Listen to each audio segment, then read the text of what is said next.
Well, Hillary Clinton lashing out at President Trump this morning during an unhinged tweet storm. The former presidential hopeful saying, quote, "Donald Trump refuses to be subject to the law. The legitimacy of our elections is in doubt," she says. "The president is waging war," she says, "on the truth. The administration undermining the national unity that makes democracy possible." And then there's the breathtaking corruption. Apparently, she doesn't like openness and transparency in government. She never had to get used to it when she was in office. Well, joining us tonight, Congressman Louie Gohmert. He serves on the Judiciary Committee. He's a member of the House Freedom Caucus. It's great to have you with us. It is also great to be able to ask you about the FISA court documents and all of the text and other documents that the president has ordered released to the public unclassified. Your reaction? I think it's fantastic what the president's doing. It is for transparency. And by the way, Lou, having reviewed some of the things with regard to Hillary Clinton's case, and boy, is she one to talk about obstructing justice and being above the law. I mean, she violated every kind of law and is still out there taking pot shots. But the trouble that I see right now is whoever prepared the declassification order did not put a date by which it had to be declassified and made public.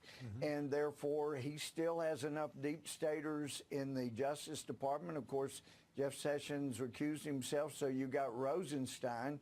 Well, every time we have seen something be unredacted, it wasn't about sources and methods. We want to protect those, but every time it has been self-serving to protect the people who have been violating federal regulations, violating protocol of the Justice Department, or violating the law.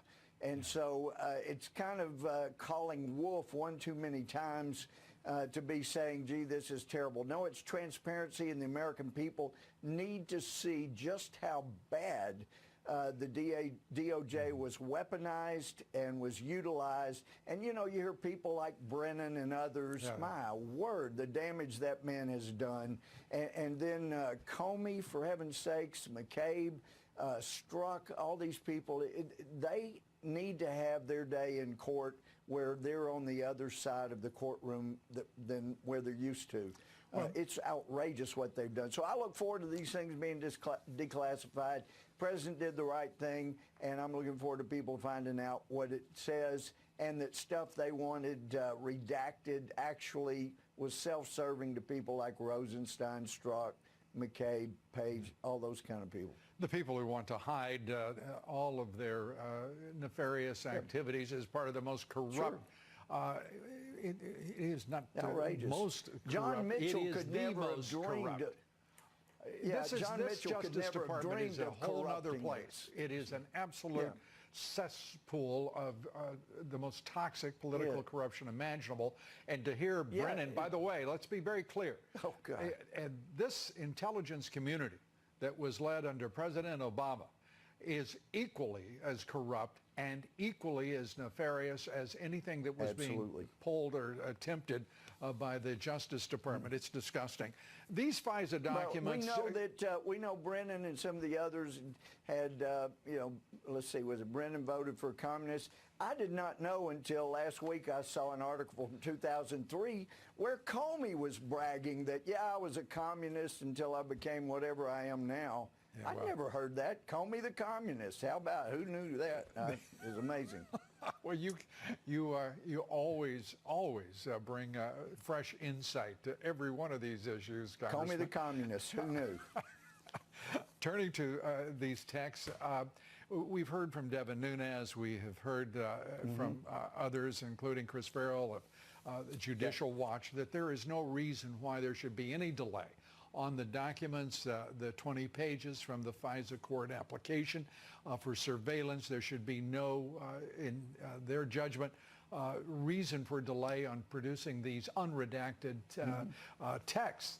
But the truth is, we've seen over the past year and a half nothing but stonewalling by the Justice Department, the FBI, the intelligence community is on a whole nother level. What do you expect to happen? How soon do you expect the president to have these documents produced by the agencies and the Department of Justice? It's hard to say. There was a reason for delay a year and a half ago because it takes a little time. But since then, the reason for delay has been to protect the guilty. You know, the names are being redacted, the things are being redacted to protect the guilty. So that's the reason they're being redacted. That's the reason they're being slow to uncover these things.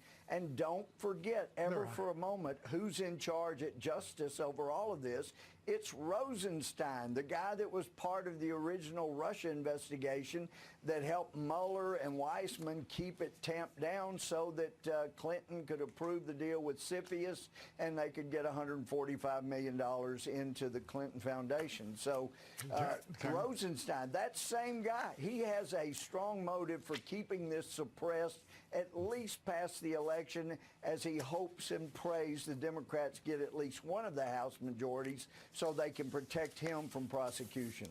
Well, Congressman, perhaps we can be somewhat more hopeful about the outcome of these midterm elections that the president needs for the party to win, because releasing these documents should awaken a lot of people who have been sleeping through the past 2 years. Congressman, great to have you with us. They'll drag their feet. Thank you. Always good to be with you, Lou. Good to see you, Congressman. Up next.